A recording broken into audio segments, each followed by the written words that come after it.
कहते हैं 100 सुनार की एक लोहार की। तेनालीराम से लोग बहुत ज्यादा जला करते थे। दरबार में उनके विरोधी बहुत सारे थे जो हमेशा तेनालीराम को नीचा दिखाने का मौका ढूंढते रहते थे। लेकिन एक बार कुछ ऐसा हुआ जो तेनालीराम को भी दूसरों को नीचा दिखाने का मौका आखिरकार उन्हें मिल ही गया। नमस्कार दोस्तों, एक बार फिर से आप सबका स्वागत है आपके अपने YouTube चैनल पॉकेट स्टोरीज में। मैं एक बार फिर तेनालीराम का एक अजीबोगरीब किस्सा, एक हास्यप्रद किस्सा, एक चतुराई भरा किस्सा लेकर हाजिर हूं। तो आइए सुनते हैं उनकी चतुराई का एक और किस्सा।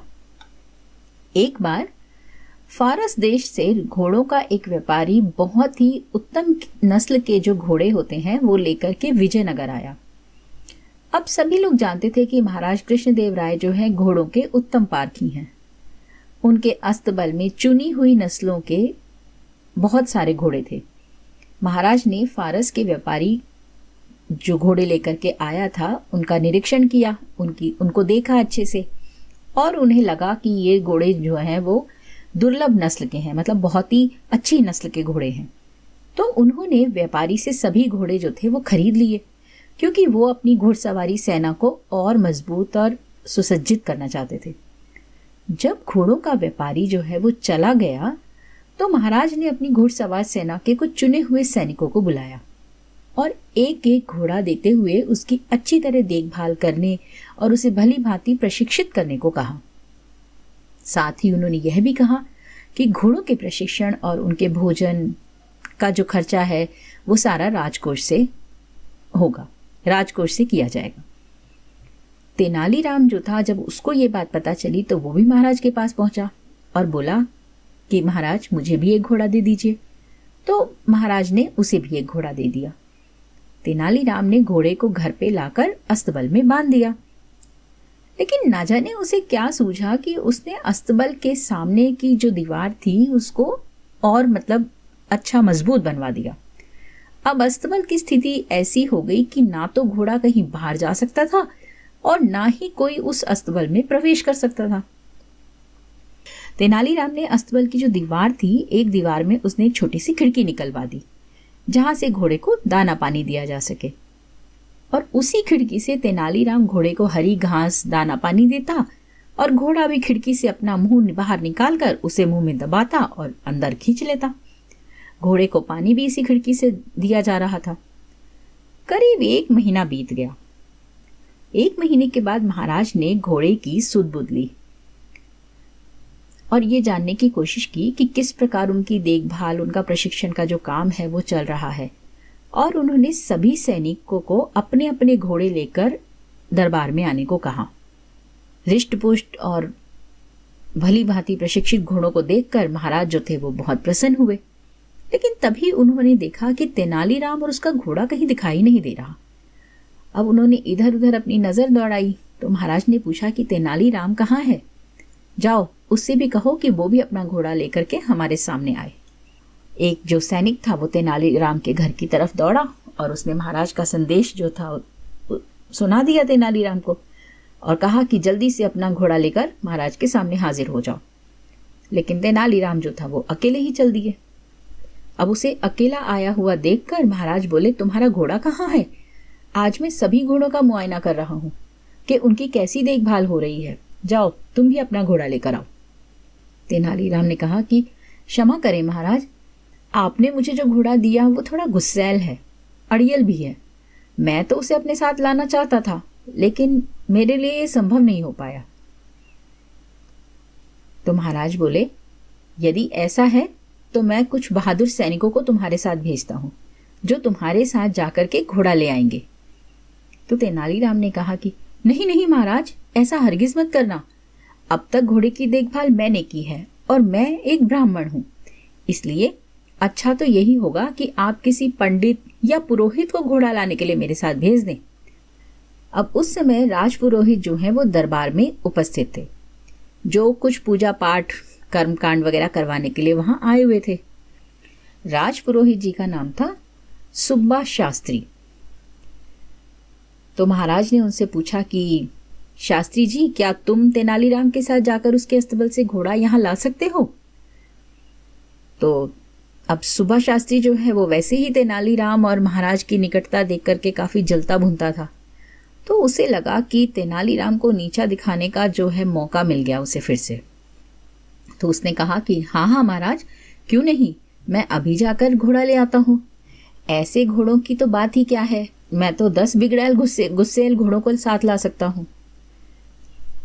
तेनालीराम बोले, तो ठीक है, यदि ऐसा है तो आप मेरे साथ चलिए। तो जब सुबा शास्त्री और तेनालीराम जो है जा रहे थे तो रास्ते में तेनालीराम बोले, शास्त्री जी, मैं जानता हूँ कि आप विद्वान हैं और मैं यह भी जानता हूँ कि आपने घोड़ों के बारे में अध्ययन काफी अच्छी तरह से किया हुआ है। फिर कुछ ही देर बाद तेनालीराम के घर पहुंचे दोनों। तो सुबा शास्त्री जो थे वो अपनी लंबी दाढ़ी को उंगलियों से सहलाते हुए एकदम अहंकार भरे स्वर में बोले, हाथ कंगन को आरसी क्या? आखिर तुम्हें मेरी योग्यता पर विश्वास हो ही गया तेनालीराम।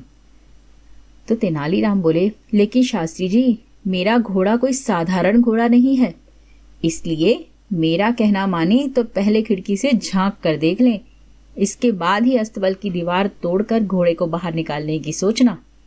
उस दिन ऐसा लग रहा था जैसे तेनालीराम ने भी सुबा शास्त्री से अपना पुराना हिसाब किताब चुकता करने की ठान ली थी। तो जैसे ही सुबा शास्त्री ने दीवार में बनी हुई खिड़की में अपना हाथ डाला तो तुरंत घोड़े ने उनकी दाढ़ी पकड़ ली। दरअसल वो जो दाढ़ी थी वो बिल्कुल भूसे के ढेर के समान लग रही थी और जिसे घोड़ा जो है वो भूसे का ढेर समझ बैठा। अब सुबा शास्त्री की दाढ़ी को अपने मुंह में दबाए हुए घोड़ा इतनी जोर से खींच रहा था कि उनकी आंखों से आंसू टपकने लगे और वो दर्द के मारे जोर जोर से चिल्लाने लगे। आखिरकार अस्तबल की सारी दीवारों को तोड़कर उसे घोड़े को बाहर निकाला गया, मगर घोड़ा भी कुछ ऐसा हठीला था कि वो सुबा शास्त्री की दाढ़ी को अभी भी मुंह में ही दबाए हुए था। अब कोई और रास्ता नहीं था तो उसी अवस्था में वो दोनों राजमहल की ओर चल पड़े। अब तक सुबा शास्त्री को भी ये बात समझ में आ चुकी थी कि पूर्व में जो तेनालीराम को नीचा दिखाने की फिराक में वो लगे रहते थे, उसी का बदला तेनालीराम ले रहा था। वो तो बस मौके की तलाश में था जो उसे आज मिल गया। इधर महाराज और अन्य घुड़सवार भी बेसब्री से उनका इंतजार कर रहे थे। तभी तेनालीराम और सुबा शास्त्री की दाढ़ी मुंह में दबाए हुए वो घोड़ा भी वहां पहुंच गया। अब सुबा शास्त्री को इस हास्यपद स्थिति में देखकर सभी लोग जो हैं वो हंसने लगे। यहाँ तक कि राजा कृष्णदेव राय भी अपनी हंसी को पर काबू नहीं पा सके और जोर से हंसने लगे। लोगों को इस तरह हंसते देखकर वहां मौजूद घोड़े भी थोड़ी तरंग में आकर हिनहिनाने लगे और जो तेनालीराम का घोड़ा था जिसने सुबा शास्त्री की दाढ़ी को मुंह में दबाया हुआ था वो भी हिनहानाने लगा। जैसे ही घोड़े ने अपना मुंह खोला, सुबा शास्त्री जो थे वो दाढ़ी मुक्त हो गए और उन्होंने चैन की सांस ली। तभी एकाएक अपनी हंसी को रोक करके महाराज जो थे वो थोड़े गंभीर हो गए और बोले, तेनालीराम, मुझे इसमें कोई आपत्ति नहीं कि लोगों को हंसाने के लिए हास परिहास किया जाए, बल्कि ये तो अच्छी ही बात है क्योंकि हंसना स्वास्थ्य के लिए अच्छा होता है। लेकिन ऐसा परिहास मुझे बिल्कुल मंजूर नहीं है जिससे कि दूसरे को पीड़ा हो, कष्ट हो। तो महाराज बोले कि तुमने सुबा शास्त्री जैसे विद्वान के साथ जो सलूक किया है वो तुम्हें शोभा नहीं देता। ये सरासर शास्त्री जी का अपमान है। मैंने तो तुम्हारे दिमाग में छुपी हुई खुरापात का उसी दिन अंदाजा लगा लिया था जब तुमने मुझसे घोड़ा मांगा था, वरना तुम्हें घोड़े से क्या लेना देना। चलो, अपनी गलती के लिए शास्त्री जी से क्षमा याचना करो। लेकिन इससे पहले कि तेनालीरामा उनसे माफी मांगते, सुबा शास्त्री ही आगे बढ़ करके बोले, महाराज, इसमें तेनालीराम का कोई दोष नहीं है, वो तो निर्दोष है। दोषी यदि कोई है तो वो मैं हूं, क्योंकि मैं तो हमेशा ही तेनालीराम को नीचा दिखाने के फिराक में लगा रहता था और कई बार तो मैंने इसका अपमान भी किया, लेकिन फिर भी मेरे दुर्व्यवहार को यह बेचारा चुपचाप सहन करता रहा। एक शब्द भी इसने कभी मुंह से नहीं निकाला। महाराज, मैंने ही यह सब इससे ईर्ष्यावश किया था। इसने जो कुछ भी मेरे साथ आज किया वो अच्छा ही किया, क्योंकि आज जो भी कुछ हुआ उससे मेरी आंखें खुल गईं और तेनालीराम ने तो मुझे सही राह ही दिखाई है। अपनी बात को खत्म करते हुए सुबा शास्त्री ने आगे बढ़कर के तेनालीराम को गले लगा लिया और वहां पर उपस्थित महाराज और दरबार के सभी लोग जब दोनों को गले मिलते हुए देखा तो वो बहुत खुश हुए। देखा दोस्तों, तो किस तरह तेनालीराम ने फिर एक बार अपने आप को मूर्ख होने से बचा लिया।